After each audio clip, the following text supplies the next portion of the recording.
Okay, now we will work on how to find the same measurements as in the previous video. We're going to look at the mean, the median, and the mode. We will also calculate class midpoints as part of this process and class boundaries, just because one of the questions in the homework asks you about class boundaries. So I wanted to make sure you see that. So we're not going to use the class boundaries in this example. We're not going to use them, but I will show you how to get them. All right, so the first thing is, now that we have class limits rather than individual data values, we need to find the class midpoints to represent the x values so that we can calculate an estimated mean. So notice that because I have them like this, I can't just refer to these cells and do anything with them. So I can separate them by just doing all the lower class limits in one column and all the upper class limits in another column. And then I can calculate each midpoint by taking the average of the class limits. All right. Now, if you don't want to have to enter all these by hand, there's a little trick. Okay, so you're going to do is you're going to start with the first ones, then add the class width. Now the class width here is 20, and I can see that because when I subtract any two consecutive lower limits, 220 minus 200 is 20, 240 minus 220 is 40, and 260 minus 40 is 20, and so on. So I can just take that class width and add it on to my first lower limit. I can copy that over and do the same thing on my upper limit, and then I can bring this all the way down so that 20 keeps getting added to the previous limit. So then you have all your limits as shown in here.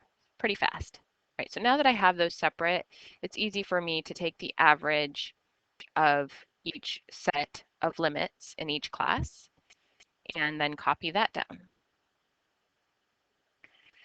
Now the frequency, I can just refer back to my original table and copy that down.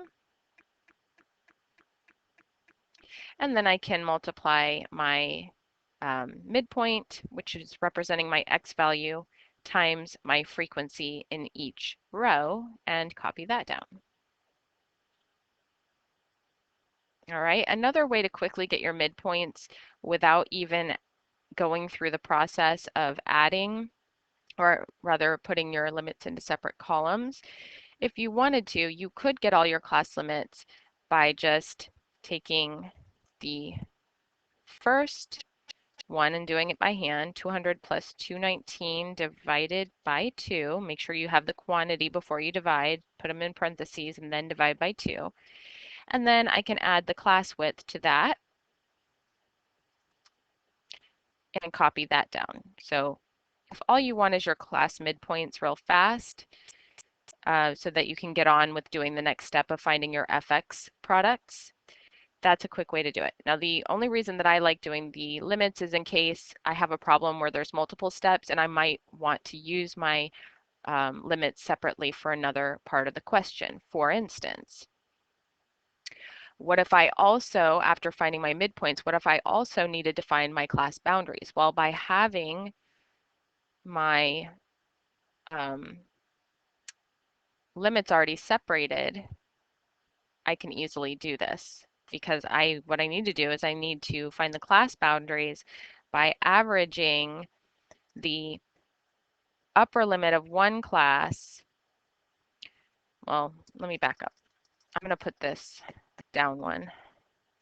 So I'm going to put the upper limit of the first class. First I need to average the upper limit of one class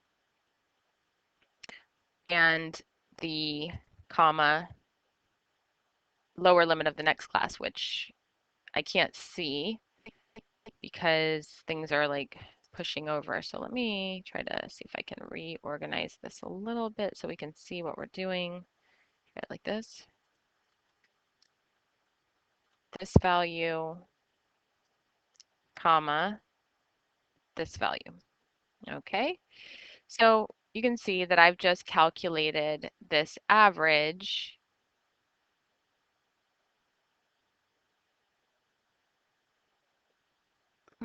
something a little darker. How about this? Between this lower limit and this upper limit of those two classes.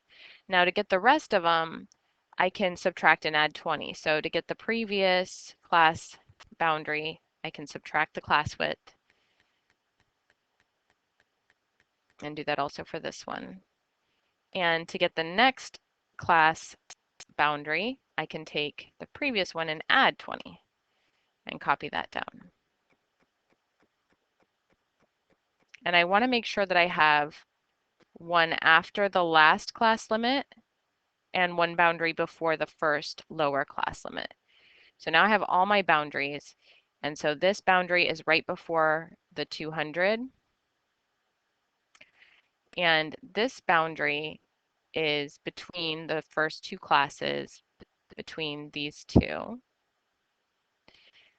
This one is between these two yellows, and this one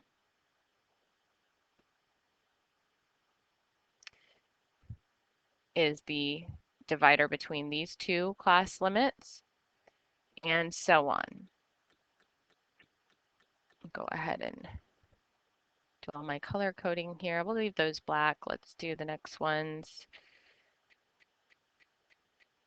here, here, and here. And we'll use the blue. And here, here, and here. Use purple. And then the last one after here. All right, so that's how to quickly get your class boundaries and your midpoints and how to calculate all this stuff. So this FX column is the same thing we were doing when we were dealing with a regular frequency distribution, right? We first multiplied each X value times its frequency to get its total sum of those values. And then we added up all the frequencies times their X values, the total sum of that, and then divided by the sample size, which we got from adding up all the frequencies. So we're doing the same thing here. It's just we had the added step of finding the midpoints first. So then we can find the mean by dividing the sum of the frequencies and divide that with the total sum here. And you can actually copy this over so that now I'm going to get my mean by doing the FX column total plus, or I meant to say divided by the frequency column total. Okay, and then the median, to find the median, we want to know how many values in is halfway, and we have a total of 300 in our sample. So we need to figure out where 300 values in would be. So if I just start adding up some of the frequency cells, let's say I go this far, you can see I'm at 196 so far with that, with just these values. So let's go a little further. 279. Okay, we need to go further. Oh, wait, what am I thinking? I want to go half of 300, right? So 300 n divided by 2 is equal to 300 divided by 2 or 150. And so I want to go 150 values in. So I'm just going to sum. Let's go this far and see. We're at 88. Need to go farther. Bring it down, and you can kind of tell already that it's going to be there. So I would say the median could be estimated to be the midpoint of this class where the 150th value lies. The 150th and the 151st value that we would average would be in here. So we would consider it to be, the median would be this midpoint. That's an estimation. These are all estimated.